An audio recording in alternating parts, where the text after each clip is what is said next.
Senior leader చాలా కార్యక్రమం 30 సంవత్సరాల నుంచి తెలుగుదేశం ప్రభుత్వంలోనే ఉంటూ ఈ కార్యక్రమాలు చేస్తూ ఈ గ్రామమే కాకుండా చుట్టుపక్కల గ్రామాల్లో అంతా ఒక లీడర్ గా ఎదిగి ఎవరికి ఏ కష్టం వచ్చినా ఎమ్మెల్యే గారి దృష్టికి తీసుకెళ్లి తన వెంటనే కూడా పనులు కూడా చేసి పెట్టే నాయకుడు బాదన్న గారు.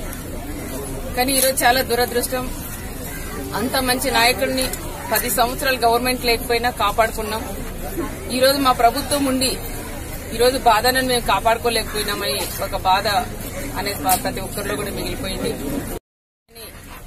ఆ బాధ కుటుంబంలో ఎవరు కూడా తీర్చలేరు ఆ బాధలు. ఎందుకంటే ఆ బాధలు నాకు తెలిసిన వ్యక్తి నేను కూడా ఆ రోజుల్లో మా ఆయన పరిటాల రవి గారిని ఇదే విధంగా ఆ రోజు వైఎస్ఆర్ కాంగ్రెస్ సంబంధించిన నాయకులు వాళ్ళ అండతో నా భర్తను కూడా ఆ రోజు చంపినప్పుడు ఈ బాధలన్నీ ఇలాంటి బాధలు ఎన్నో ఎదుర్కొన్నా నేను కూడా.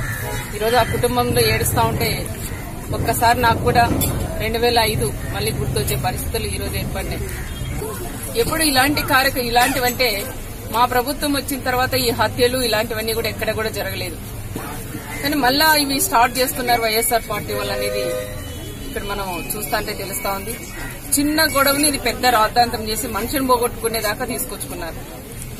దీంట్లో ఎవరైనా ఏ పార్టీ వాళ్ళైనా హస్తం ఉండదంటే నిన్ననే కొంతమందిని అరెస్ట్ చేశారు. వీళ్ళల్లో కూడా పోలీసులు కూడా విచారించి ఇంకా ఎవరైనా పెద్దలు ఉన్నారా దీంట్లో బాధను చంపించేదానికి ఇంకా ఎవరైనా చేయి కలపారనే విషయాలు కూడా అవి బయటకు తీసే ప్రయత్నంలో పోలీస్ డిపార్ట్మెంట్ కూడా ముందుంది. పార్టీ అండగా ఉంటుంది, మా కుటుంబం అండగా ఉంటుంది, మన ఎమ్మెల్యే గారు హనుమంతరావు చౌదరి అన్న కుటుంబం కానీ మేమందరం కూడా ఆ కుటుంబానికి అండగా ఉంటామని కూడా తెలియజేస్తూ ఎవరు మా కుటుంబం తరఫున సానుభూతిని తెలియజేస్తారు.